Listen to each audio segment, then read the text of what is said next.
Hello दोस्तों, मैं रुस्तम और आप देख रहे हैं नॉलेज लाइफ। दोस्तों, मैं बिहार बोर्ड 10वीं परीक्षा के लिए उर्दू का चैप्टर वाइज ऑब्जेक्टिव क्वेश्चन लेकर आया हूं।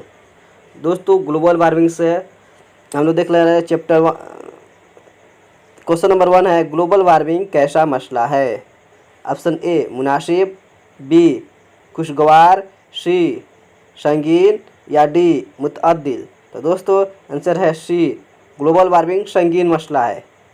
Question number 2, carbon dioxide gas में कितना इजाफा हुआ है। ऑप्शन ए 21%, बी 31%, सी 14% या डी 11%।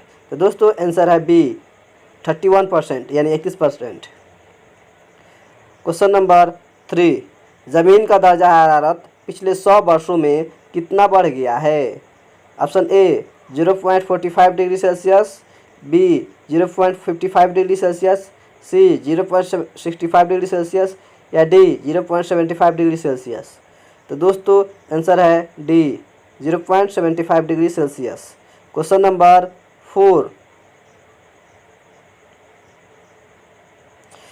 बाल विज्ञान कांग्रेस 2008 भारत के किस शहर में मुनक्किद हुआ था।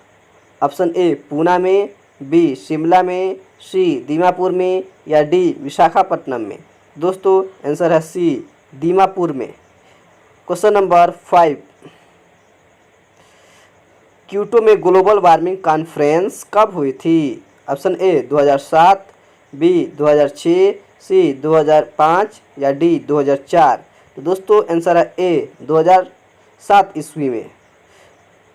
दोस्तों और भी वीडियो देखने के लिए हमारे चैनल को सब्सक्राइब करें और डिस्क्रिप्शन लिंक में इसके पहले वाला चैप्टर देख सकते हैं। क्वेश्चन नंबर 6, निज़ाम शमसी में ज़मीन की हैसियत क्या है, यानी पृथ्वी क्या है। ऑप्शन ए स्यारह, बी तारा, सी ज़ेली स्यारह या डी तैयारा। तो दोस्तों आंसर है ए पृथ्वी स्यारह है यानी कि ग्रह है। इस तरह से क्वेश्चन नंबर 7 है,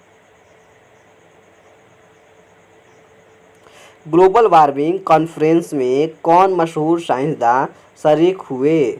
option A Abdul Qadir, B Chandrashekhar, C APJ Abdul Kalam या डी इनमें से कोई नहीं। तो दोस्तों आंसर है सी APJ अब्दुल कलाम आज़ाद। दोस्तों इस चैप्टर में इतना ही भी क्वेश्चन है। और भी वीडियो पाने के लिए चैनल को सब्सक्राइब करें और अपने दोस्तों में शेयर करें। तब तक के लिए शुक्रिया।